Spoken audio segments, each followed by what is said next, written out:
Hello जी, नमस्कार। कैसे हैं आप सब?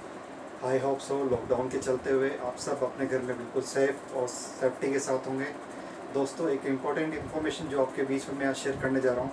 कल एचआरडी मिनिस्टर ने दिन में एक अपना लाइव लेकर आप लोगों के बीच में काफ़ी इम्पोर्टेंट इन्फॉर्मेशन शेयर की है, जो जेईई मेंस और एडवांस और जो बच्चे नीट का एग्ज़ाम देंगे उनके लिए काफ़ी हेल्पफुल है। आप सबको जैसे पता होगा, जेईई मेंस का एग्ज़ाम 18 जुलाई 2020 से लेकर 23 जुलाई 2020 के बीच में कंडक्ट किया जाएगा। अवेलेबिलिटी और स्टूडेंट्स के सेंटर के अकॉर्डिंग उनको सेंटर अलॉटमेंट किए जाएंगे। एक टेंटेटिव जो पीरियड है वो रमेश पोखरियाल जी ने जो लोगों के बीच में डिक्लेयर की है। और नेट की एग्ज़ाम की डेट, जैसा कि अगर जेईई में 18 जुलाई या से 23 जुलाई के बीच में होता है, तो साथ ही 26 जुलाई को नेट का एग्ज़ाम भी कंडक्ट किया जाएगा, जो कि पूरे देश भर में होगा।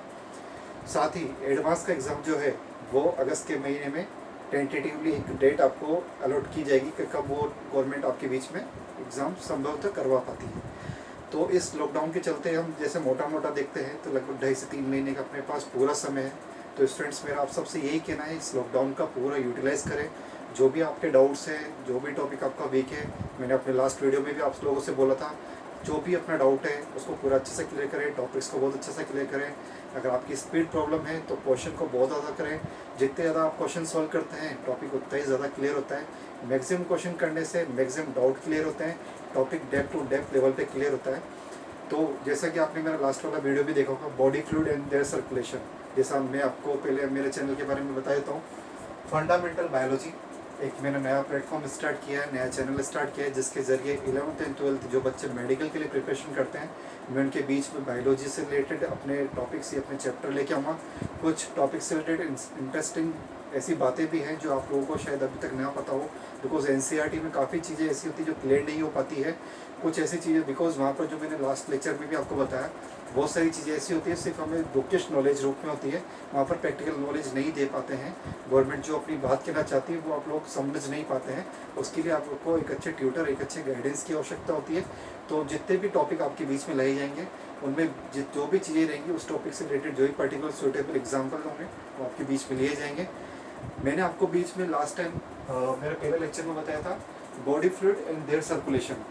स्टूडेंट्स, ये 11th क्लास का एक चैप्टर है जिसको हम ब्लड सर्कुलेशन के नाम से भी जानते हैं। लास्ट वाले वीडियो में मैंने आपको थोड़ा सा ब्रीफ डिटेल दिया था, जिसमें ये बताया था कि ब्लड सर्कुलेशन एक्चुअली होता क्या है। ब्लड सर्कुलेशन एक दो वर्ड से बना है, that means blood and their circulation. तो ब्लड क्या कर रहा है पूरे अपने शरीर के अंदर। अगर सपोज अभी हम एनिमल्स या मैमल्स या ह्यूमन बींग की बात करते हैं, तो हमारे शरीर के अंदर पूरे अंदर लगभग 5 लीटर ब्लड होता है, जो कि पूरे ब्लड पूरी बॉडी के अंदर कंटिन्यूसली फ्लो होता है, जो कि एवरी टाइम किसी ना किसी बॉडी पार्ट, टिश्यू सेल्स, किसी ना किसी ऑर्गन तक कंटिन्यूसली फ्लो हो रहा है। पर वो फ्लो तो हो रहा है, वो ट्रांसपोर्ट भी हो रहा है, पर वो एक्चुअली मैन कर क्या रहा है, उसका क्या काम है।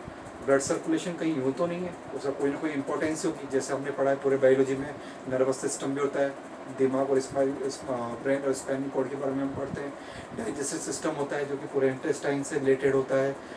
जैसे हमने पढ़ा है किडनी के बारे में, एक्सक्रीटरी सिस्टम के बारे में पढ़ा है। तो सबके अपने अपने फंक्शन होते हैं। ऐसे एक इंपॉर्टेंट फंक्शन ब्लड और उसका ब्लड सर्कुलेशन का भी है। ब्लड सर्कुलेशन को लेकर अगर हम समझते हैं तो हमारा मोटा मोटा जो दिमाग जाता है वो हार्ट को लेके जाता है। मतलब हार्ट ही जो है पूरा ब्लड को शरीर में सर्कुलेट करता है, क्योंकि हार्ट रेगुलरली बीट कर रहा है। जब से बच्चा अपनी माँ के फिटस के रूप में अपनी माँ के यूट्रस के अंदर होता है, तब से उसके अंदर जब हार्ट डेवलप हो जाता है तो हार्ट कंटिन्यूसली बीट कर रहा है, जब तक वो मर नहीं जाता है। जब तक इंसान और कोई भी एनिमल कंटिन्यूसली अपनी पूरी लाइफ टाइम जीता है, उसके अंदर एक हार्ट रेगुलरली बीट करता है, जो कि कभी थकता नहीं और कभी बंद नहीं होता है। और आप जानते हैं अगर हार्ट बंद हो जाए तो फिर बात ही खत्म हो जाती है। तो ब्लड सर्कुलेशन को लेकर हम इतना सा समझते हैं कि जो हमारे शरीर के अंदर ब्लड फ्लो हो रहा है वो कहीं ना कहीं कुछ ना कुछ चीज़ों के लिए फ्लो हो रहा है, और कुछ ना कुछ ऐसी इंपॉर्टेंट इंटीग्रेंट्स हैं या न्यूट्रिएंट्स हैं या मटेरियल्स हैं जिनको कहीं ना कहीं फ्लो कर रहा है। जैसे कि हम देखते हैं कि कहीं आज कोई ना कोई अपने घर से कहीं दूसरी जगह जाता है, या कहीं हम अपने प्लेस से किसी अदर प्लेस जाते हैं, एक पर्टिकुलर कोई रीज़न होता है, कोई किसी रीज़न से हमारे यहाँ आता है। तो हमारे शरीर के अंदर जो ब्लड है वो कुछ इंपॉर्टेंट चीज़ है। जैसे कल मैंने आपको बताया था एन असेंशियल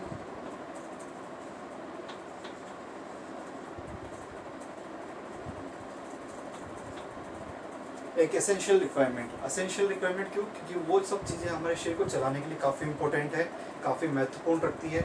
अगर उन चीज़ों की शरीर में कमी हो जाती है तो काफ़ी डिजीज़ या बहुत सी बड़ी हानि भी हो सकती है, बहुत बड़े बड़े लॉसेस भी हो सकते हैं।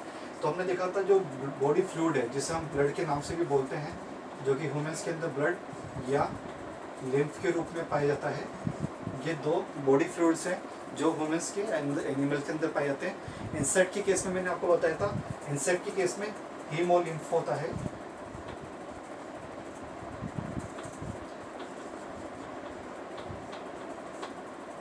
इंसेक्ट के अंदर हीमोलिम्फ नाम का बॉडी फ्लूइड पाया जाता है।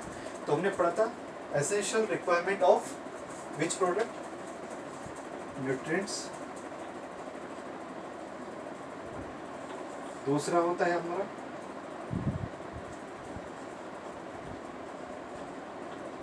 Metabolic waste.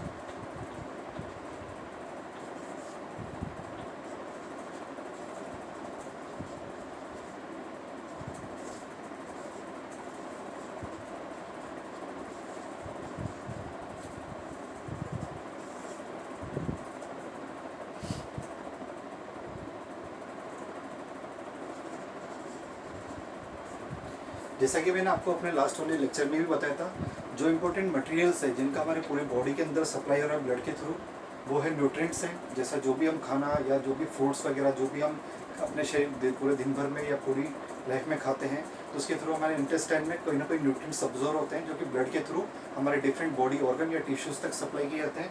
सेकेंड मैंने आपको बताया था मेटाबॉलिक वेस्ट। मेटाबॉलिक वेस्ट जैसे हम ऑक्सीजन लेते हैं एनवायरनमेंट से, CO2 बाहर निकालते हैं, CO2 भी एक मेटाबॉलिक वेस्ट ही है। सेल्स या टिश्यू अपना मेटाबॉलिक वेस्ट निकालते हैं, जो कि एस्क्रीटरी सिस्टम किडनी के थ्रू बाहर निकलता है। हार्मोन मैंने बताया था, एंडोक्राइन ग्लैंड्स जो हमारे शरीर के अंदर पाई जाती है, वो भी ब्लड के थ्रू ही हार्मोन सिक्रेट करती है। एंटीबॉडीज़, जहाँ शरीर में एंटीबॉडीज़ की रिक्वायरमेंट होती है, वो एंटीबॉडीज शरीर के डिफरेंट पार्ट ऑर्गन तक पहुँचाया जाता है। गैसेस, रेस्पिरेटरी सिस्टम भी हमने पढ़ा होगा, रेस्पिरेटरी सिस्टम के थ्रू हम ऑक्सीजन लेते हैं और CO2 को बाहर निकालते हैं। तो ये एक छोटा सा ब्रीफ इन्फॉर्मेशन मैंने लास्ट लेक्चर में भी आप लोगों को दिया था कि ब्लड सर्कुलेशन का मेन जो पार्ट है, मेन जो इम्पोर्टेंसी है, हमारे शरीर के अंदर जितने भी इंपॉर्टेंट मटेरियल्स हैं उनको जहाँ से वो फॉर्म्ड हो रहे हैं, मतलब an essential requirement of those particular material, this particular material from they are form to their side of requirements, जहाँ जहाँ उनकी रिक्वायरमेंट्स होती है। इसके आगे मैं आपको आज डिस्कस करना चाह रहा था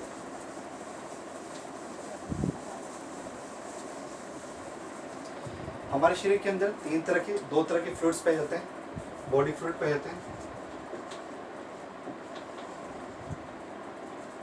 कौन कौन से हैं?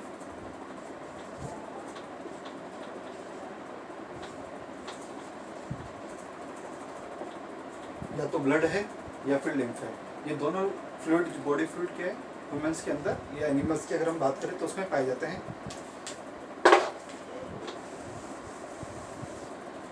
Human head blood circulation topic की अगर हम बात करते हैं तो वहाँ 3 मेजर थिंग की जो रिक्वायरमेंट्स होती है वो भी मैंने आपको लास्ट लेक्चर में बताया था।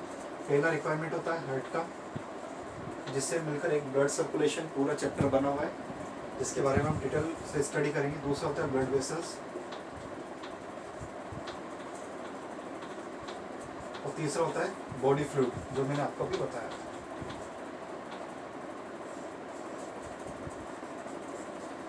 ब्लड, हार्ट क्या होता है? Heart is a pumping device. हमारे शरीर के अंदर एक कंटिन्यूसली एक ब्लड वेसल्स है। हार्ट भी आपको अगर पता हो स्टूडेंट्स, हार्ट एक also self modified blood vessels. Heart भी एक मॉडिफाइड ब्लड वेसल्स के रूप में होती है, एक इंपॉर्टेंट ऑर्गन है जो कंटिन्यूसली बीट करता रहता है। हमारे शरीर के अंदर जो भी ऑक्सीजनेटेड डीऑक्सीजनेटेड ब्लड फ्लो होता है उसको कंटिन्यूसली जो पंपिंग के रूप में फ्लो करता है वो है हार्ट। सेकंड वन है ब्लड वेसल्स। ब्लड वेसल्स क्या होती है कि हमारे ह्यूमंस की अगर हम बात करें तो ब्लड वेसल्स एक सफिशिएंट चैनल होता है जिसे ब्लड वेसल्स बोलते हैं। ब्लड वेसल्स में आप जानते हैं आर्टरीज होती है, वेंस होती है, आर्ट्रियोल्स होती है, वेन्यूल्स होते हैं, छोटी छोटी ब्लड कैपिलरीज होती है, और तीसरा बॉडी फ्लूइड जो मैंने होता है ब्लड या लिम्फ के रूप में होता है।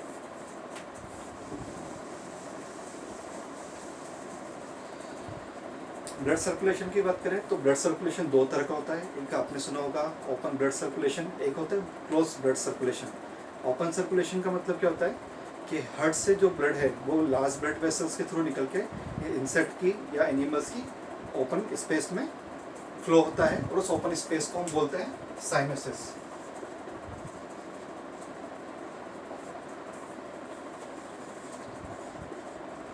ओपन ब्लड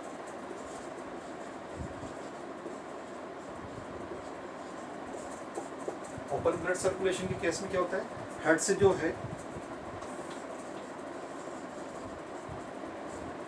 ब्लड निकलता है और ब्लड एक ओपन स्पेस में फ्लो होता है, जिसके थ्रू जितने भी सेल्स और टिश्यू होते हैं वो डायरेक्टली कांटेक्ट में होते हैं। यहाँ पर जो ब्लड फ्लो होता है वो लेस एफिशिएंसी के साथ होता है, बिकॉज वो ओपन स्पेस में फ्लो होता है, तो वहाँ पर एक एफिशिएंसी और लो प्रेशर के साथ होता है। तो इसको नोट कर लेंगे, लो एफिशिएंट एंड लेस प्रेशर। यहाँ पर जो होगा वो हार्ट के थ्रू जो ब्लड फ्लो होगा वो लार्ज ब्लड वेसल के थ्रू एक ओपन स्पेस में होता है, जिसको हमने साइनोसिस के नाम से बोला। और यहाँ पर जो ब्लड फ्लो होगा वो लो एफिशिएंट और लेस प्रेशर के साथ होगा।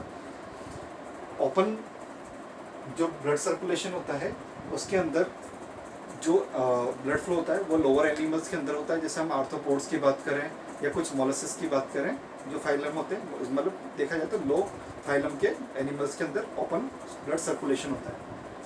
दूसरा होता है क्लोज सर्कुलेशन।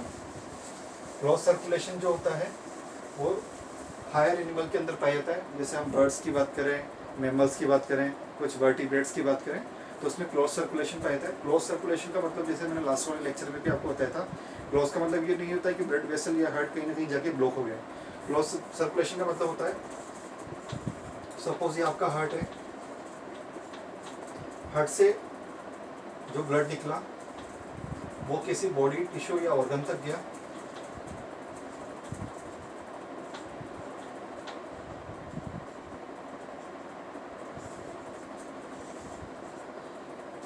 यहाँ तक जाता है। इसके बाद ये ऑक्सीनेटेड ब्लड है, यहाँ से ये कन्वर्ट होकर डीऑक्सीजनेटेड ब्लड हुआ। डीऑक्सीजनेटेड ब्लड वापस आपके हार्ट में आता है और यहाँ से वापस ये लंग्स के पास जाता है, लंग्स से वापस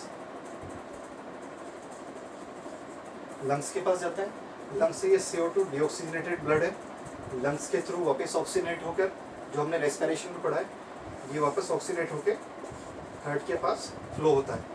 तो इसे बोलते हैं क्लोज सर्कुलेशन। मतलब और क्लोज सर्कुलेशन में क्या है, ब्लड शरीर से, मतलब हार्ट शरीर के हार्ट से दो बार होकर गुजरता है। एक बार ऑक्सीजन लेकर ऑर्गन टिश्यू के पास गया, ऑर्गन टिश्यू से वापस डीऑक्सीनेटेड ब्लड लेकर वापस हार्ट के पास आया, हार्ट से वापस CO2 deoxygenated blood. Deoxygenated blood का मतलब ऐसा नहीं है कि उसमें ऑक्सीजन नहीं हो, डीऑक्सीनेटेड ब्लड के अंदर भी ऑक्सीजन पाई जाती है, पर मात्रा में कंपेरेटिवली CO2 की कम होती है। और ये ब्लड वापस ऑक्सीनेट होता है लंग्स के पास जाकर, जो कि हमने रेस्पिरेशन सिस्टम में पढ़ा होगा, और लंग्स के थ्रू वापस वो हार्ट के अंदर एंटर होता है।